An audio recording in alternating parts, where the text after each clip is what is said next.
Bismillahirrahmanirrahim. Alhamdulillahirabbil alamin.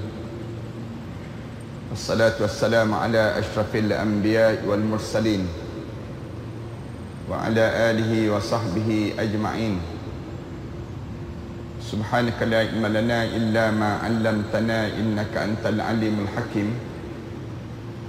Rabbi shrah li sadri wa yassir li amri wahlul 'uqdatam min lisani yafqahu qawli. Rabbi yassir wa la tu'assir wa tammim bil khair. Qala Allah Ta'ala fi kitabil aziz ba'da a'udzu billahi minasyaitonir rajim. Bismillahirrahmanirrahim.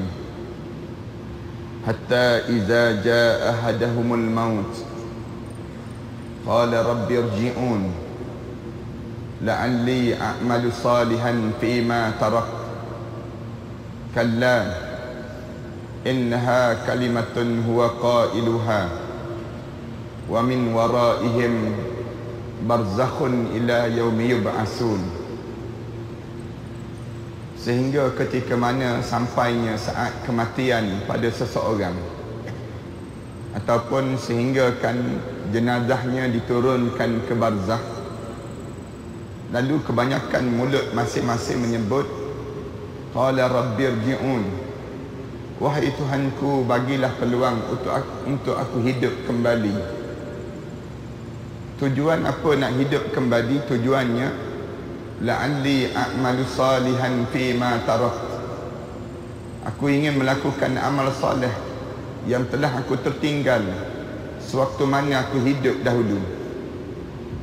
Lalu Allah menjawab, kalla, sekali-kali tidak mungkin untuk kamu hidup. Innaha kalimatun huwa qailuha, hanya kata-kata yang mampu terbit daripada mulut-mulut kamu. Wa min waraihim barzakhun ila yaumi yub'asun, sedangkan kamu kena melalui saat barzakh sehinggalah kamu dibangkitkan balik di akhirat Allah Subhanahu wa taala nanti. Surah Al-Mu'minun ayat yang ke-99 dan ayat yang ke-100. Imam, pengurusi dan ahliatan kuasa masjid, pimpinan-pimpinan masyarakat, para alim ulama, muslimin dan muslimat sekalian, Assalamualaikum warahmatullahi ta'ala wabarakatuh. Namanya, marilah sama-sama kita mengaturkan rasa syukur yang tak terhingga kita kepada Allah di atas nikmat di mana kita mampu lagi untuk datang dan kita duduk dalam majlis ilmu sebegini. Syukurnya kerana kita disayangi di sisi Allah. Bila Allah datang, Allah gerakkan jasad kita dan Allah gerakkan hati kita untuk kita datang ke majlis-majlis sebegini. Tak ramai orang yang boleh datang ke majlis-majlis ilmu sebegini. Di kalangan kita, ramai di kalangan kita masih lagi dalam keadaan yang sibuk dengan urusan kehidupan masing-masing. Tetapi kita boleh peruntukkan juga masa kita. Kita boleh datang juga menggagahkan diri kita, menguatkan hati kita untuk kita datang sekejap, supaya kita tidaklah datang perasaan kekecewaan pada suatu masa nanti. Kerana ramai di kalangan kita ini, suatu masa nanti akan terjadi pada diri seseorang ialah satu penyakit yang kecewa terhadap diri sendiri, ataupun datang perasaan menyesal terhadap peribadi diri sendiri. Kenapa menyesal pada diri kitanya? Sebagaimana yang digambarkan dalam Al-Quran Karim, menyesalnya kerana kita hanyut hidup di atas dunia ini. Ramai di kalangan kita ni hidup dalam keadaan yang tak berfokus. Kita hidup dalam keadaan yang kita terlampau leka dengan dunia yang bersifat sementara ini.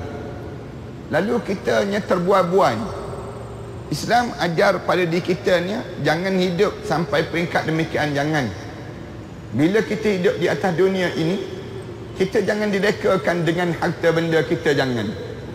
Yang biasa terjadi dalam hidup ini, Allah sebut dalam surah Al-Munafiqun, Allah sebut dalam surah-surah yang lain, Allah cerita, ya ayyuhalladzina amanu, wahai orang yang beriman pada Allah, la tulhikum amwalukum wala auladukum an zikrillah.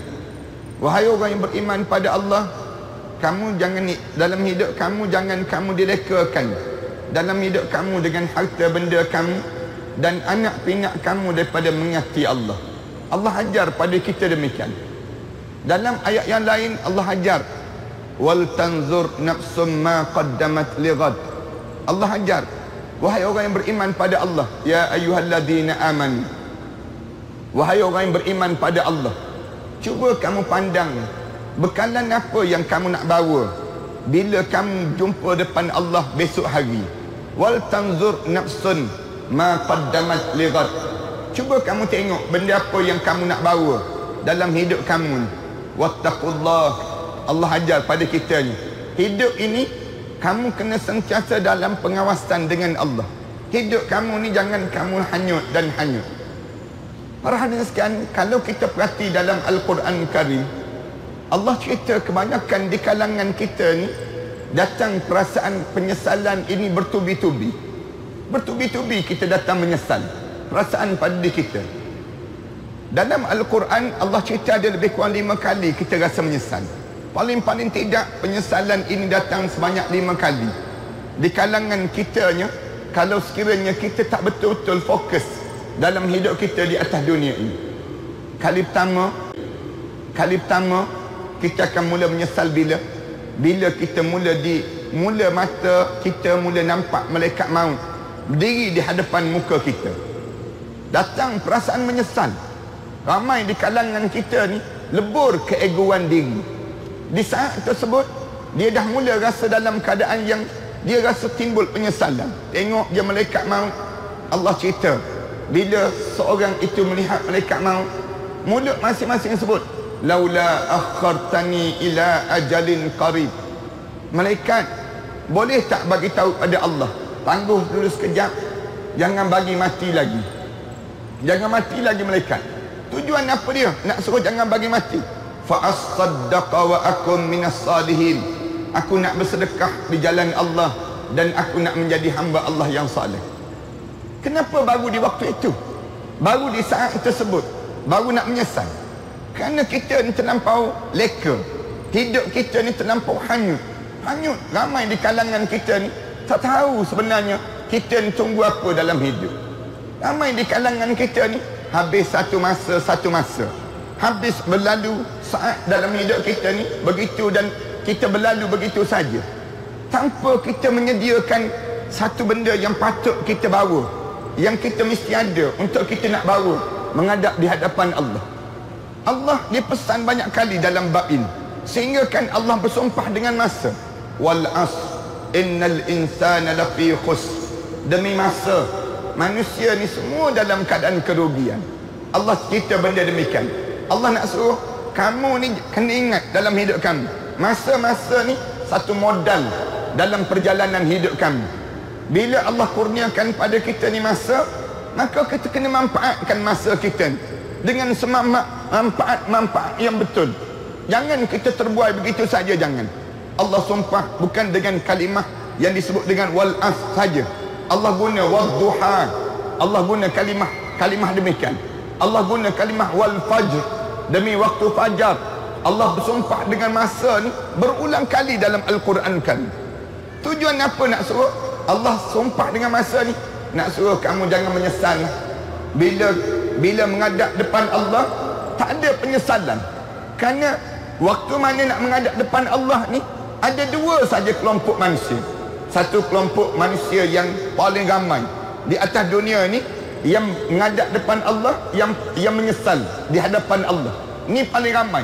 Kalau kita tanya berapa ramai yang menyesal ini, 99% ataupun 97% orang yang hidup dalam keadaan menyesal bila menghadap depan Allah. Hanya lebih kurang 3%, 4% saja yang mati ni yang tak menyesal. Bila meninggal dunia yang tak menyesal ni sikit sangat. Kita doa biar Allah jadikan kita ni orang yang tak menyesal. Bila kita dipanggil, ada orang yang bila disebut saja oleh malaikat maut sampai dah ajal untuk diri kamu, Sekarang dah sampai dah masa untuk kamu menghadap depan Allah. Lalu dia pun sebut, wahai malaikat maut, dah lama dah kami tunggu saat ini. Dah lama dah saya tunggu saat sebegini.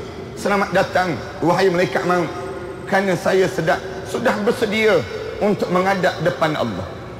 Ini nak sebutnya tiada rasa takut yang diajar dalam hidup kitanya. Orang mukmin dia tak pernah rasa takut dengan kematian. Kenapa dia tak rasa takut dengan kematian? Jawabnya, kerana dia buat persediaan dan persiapan untuk menghadapi kematian. Lalu tiada rasa gentar dan rasa gelisah dalam jiwa dia untuk nak menghadap dengan kematian. Tetapi yang jadi rasa takut, ramai di kalangan kita ni, dia kata takutlah nak mati. Sebut saja mati, kita jadi rasa bimbang. Kita jadi rasa takut. Setengah-setengah orang tak boleh tidur malam. Kenapa? Membayangkan suasana mati dia. Antara sebab kenapa jadi demikian, di antara sebab kerana kita hidup dalam keadaan kita tak bersiap untuk nak menghadap depan Allah. Bila kita tak bersiap, datang satu penyakit meragu-ragukan kita terhadap agama. Datang penyakit pada jiwa kita ni, perasaan diri kita ni rasa tak layak dia masuk dalam syurga Allah. Datang pada diri kita ni penyakit yang bahaya. Itu apa dia? Buruk sangka kita dengan Allah, berburuk sangka dengan Allah, sehingga bila dekat dengan kematian, mulut masing-masing mula sebut, laula akhartani ila ajalin qarib. Wahai malaikat, bagi tahu pada Allah sekejap, jangan bagi mati lagi. Jangan bagi mati lagi. Dengan tujuan apa jangan bagi mati ni? Fa as-saddaqa, aku nak bersedekah di jalan Allah. Wa akun minas salihin, dan aku nak menjadi hamba Allah yang saleh. Pelik kan jemaah sekalian? Mengapa waktu mana dekat nak meninggal dunia ni minta nak bersedekah aja? Dalam banyak-banyak amalan. Patutnya sebutlah pada malaikat, tangguh sekejap, saya nak berzikir sikit pada Allah. Malaikat, tangguh sekejap, saya nak ambil wuduk, nak menghadap depan Allah. Patutnya demikian. Tapi Allah cerita di antara mulut-mulut manusia, bila dekat nak meninggal dunia, dia sebut nak bersedekah di jalan Allah. Kenapa jadi rasa nak bersedekah?